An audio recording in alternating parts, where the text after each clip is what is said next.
هلو هلو، ازيكم عاملين ايه؟ جيت لكم النهارده كده بفيديو جديد، وصفه مفيش بيت مصري ما بيعملهاش. كلنا طبعا بنعشقها. هعمل معاكم ايه؟ صينيه بطاطس كده في الفرن، تبقى جوسي وفي نفس الوقت الوش بتاعها مقرمش كده والصوص فيها خطير والتست بتاعها عالي. هعملها على طريقتي ويا رب انها تعجبكم. عندي ايه؟ عندي بطاطس انا مقطعاها كده شرايح، جاهزه يعني عشان ما اخدش من وقتكم كتير. وعندي بصلتين كده كبار مقطعاهم سلايس. وعندي طماطميتين كبار مقطعاهم حتت صغيره كده زي ما انتم شايفين. وعندي بقى هنا ايه؟ قرن فلفل رومي، قرن فلفل احمر، قرن فلفل حراق تبقى سبايسي كده ومشطشطه شويه كده يعني. وعندي معلقتين كبار صلصه وثلاث اربع فصوص توم. وعندي بقى البهارات بتاعتي ايه؟ عندي ملح وفلفل وبهار، وعندي قالب مرق الدجاج.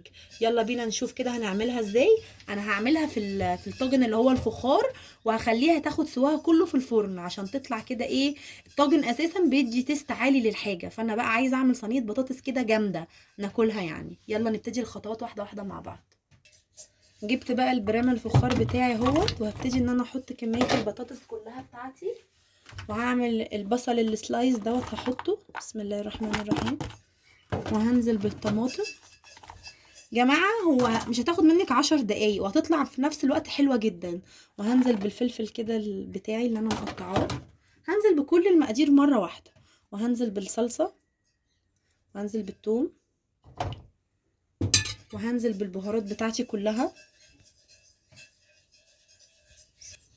حطيت كل المكونات بتاعتي اهو. هقلبهم بقى وادمجهم مع بعض كويس واوريهم لكم بعد ما ادمجهم. شايفين يا جماعة اهو، انا خلطت المكونات كلها. والله اصلا شكلها بيتكلم وهي نية. هعمل ايه بقى دلوقتي؟ انا قلت لكم زي ما قلت لكم، انا عايزه تاخد تسويتها كلها في الفرن عشان تاخد طعم الفرن وطعم البرام كده. عندي ايه؟ دي نص كوبايه كده ميه. هعمل ايه؟ هضيفها كده على البطاطس بتاعتي عشان هي طبعا بتحتاج ميه عشان تستوي يعني. عندي كده ضفتها. وهعمل ايه؟ جبت بقى ورقه كده فويل، وهبتدي ان انا ايه، اقفلها كده، اقفلها في البرام كويس. وهقفلها كويس كده. وانا اساسا وانا بشتغل عامله ايه؟ انا مسخنه الفرن على درجه حراره عاليه. هحطها على الرف الوسطاني ساعه كده ولا حاجه. هتبقى مكموره كده ساعه. هفتح عليها اما الاقي ان الميه اتشربت والصوص كده بقى تمام. هدهنها بقى رشه زيت كده بسيط من على الوش، واسيبها انها ايه، تتحمر كده وتاخد اللون الجميل. هدخلها الفرن واسويها وارجع اوريها لكم بعد ما اتعملت.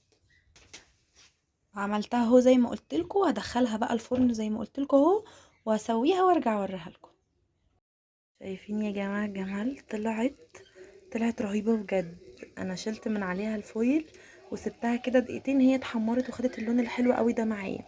جربيها هتطلع معاكي حلوه جدا، والصوص بتاعها خطيره.